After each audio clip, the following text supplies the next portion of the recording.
What's poppin', my peeps? How's it going? Today I want to talk all about 2019 camera plans for not only my freelance work, but this YouTube channel. Let's get it going.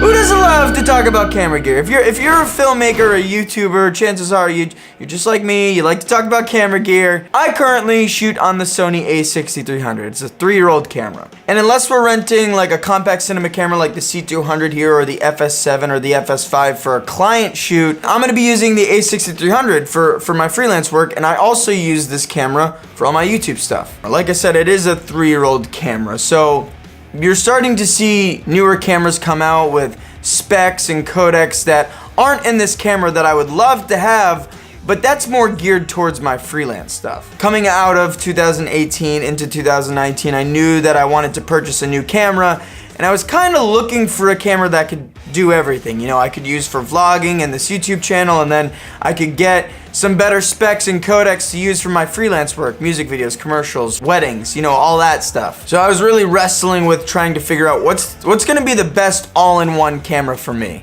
But the more I started to think about it, I think the more I started to realize that I would still be using the a6300, especially to get more behind the scenes stuff on my productions. Then I thought to myself, well, if I'm gonna do that, why don't I just continue to use this camera for vlogging and just upgrade the lens? There's this lens that I've wanted to buy, the Sigma 16mm 1.4, this whole entire time that I've had this camera. When I first got this camera, I was using only the kit lens. I think it was like an 18 to 55? I can't really remember. But then shortly after that, I upgraded to the Sigma 30mm and then this Sony 16 2.8. And this lens is okay. I think it works better in situations like this where the lighting is a lot more controlled, your subject is lit. I always felt like I was kind of fighting with that lens. And I had done a lot of research on the Sigma 16mm and saw a couple videos on that. I actually used it a couple times. And I knew that if I was going to stick with this camera for vlogging, I should probably get this lens at some point. Here I am with this internal battle about what camera do I upgrade to?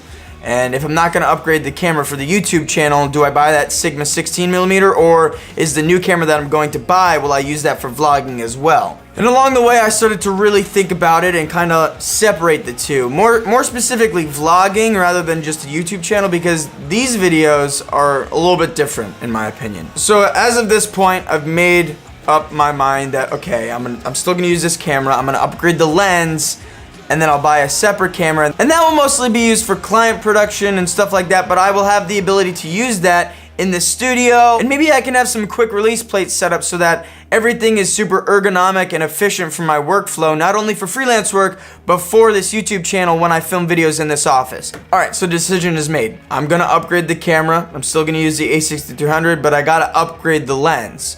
It's actually kind of funny because right around this time, my buddy Chris was selling that lens. Long story short, I bought the lens from him. I think just this in itself is going to improve the quality right now, for the time being, for wider shots on client videos and then for this YouTube channel. This lens is a lot better than that little dinker of a guy. All right, so I'm gonna pop this guy on and then we'll continue this conversation.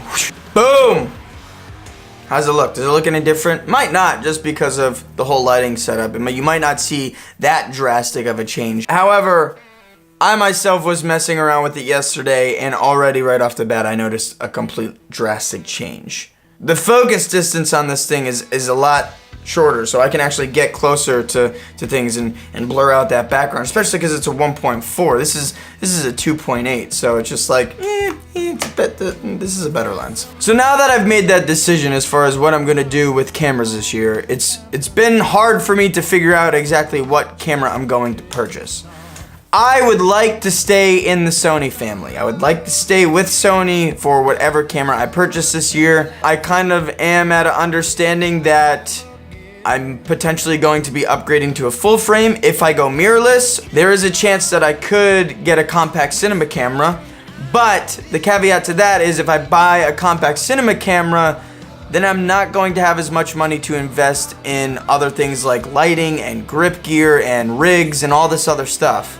So my plan is to wait to see what Sony releases this year. I'm hoping that they finally released the Sony a7S III at NAB in April. I think if I have to wait any longer, I'm gonna look at other options maybe, or I don't know. I can't even, my mind is just kind of exhausted about thinking about that, because that's the problem, is all these cameras are so awesome nowadays. It's like, now I'm almost spoiled, because I see this camera manufacturer releasing this camera with these specs and codecs, so it is going to be a waiting game. And even though there's cameras out there right now that I could definitely purchase and definitely get a lot of use out of, I'm not quite sure that those are the perfect cameras for me just yet. And also something, like I said, I kind of want to stay within the Sony family just because it's going to be easier to color match. Because I definitely will be using this camera for a B cam, especially for weddings. One thing I did want to say, and I think it's really important to think about, you will hear a lot of people saying things like your gear doesn't matter, you don't need the most expensive camera gear, stuff like that. And I agree, and I've said that before. However, I think that should be taken with a grain of salt. I think you really need to look at, what are you doing? Are you just making YouTube videos? Because if you're just making YouTube videos, you don't necessarily need to buy the latest and greatest camera that has all these specs and codecs. Don't get me wrong, production quality is starting to matter more and more on this platform. But here's a perfect example right here.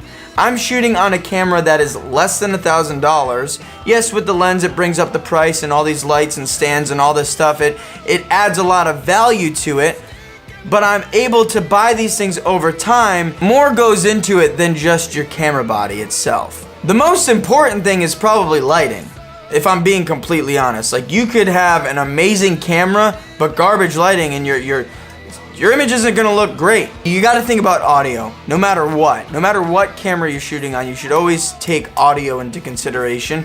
And then upgrading things like lenses, that's a super important thing. And while I can't use this lens on a full frame camera, this lens is going to give me a better quality image on this camera, which will get me more lifetime out of this camera because it's producing a better quality image. The reason that I wanted to make this video mostly is because I wanted to tell you guys that I got this lens. But another reason why I wanted to make this video was to talk a little bit about gear, and talk about maybe gear that's more specifically targeted towards YouTube rather than freelance. And obviously when you're first starting out, you're gonna wanna find an all-in-one camera.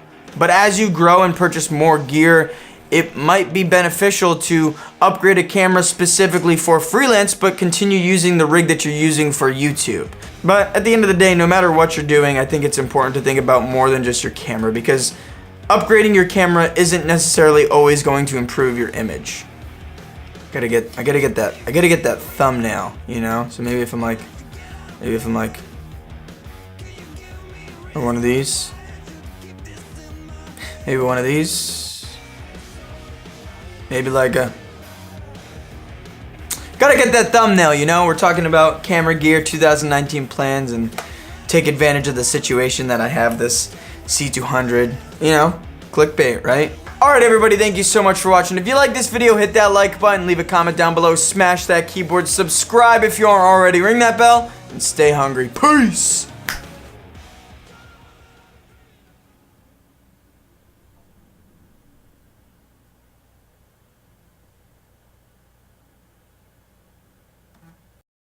Well, going to make coffee and I forgot my mug, you know? Gotta get that going. Peace!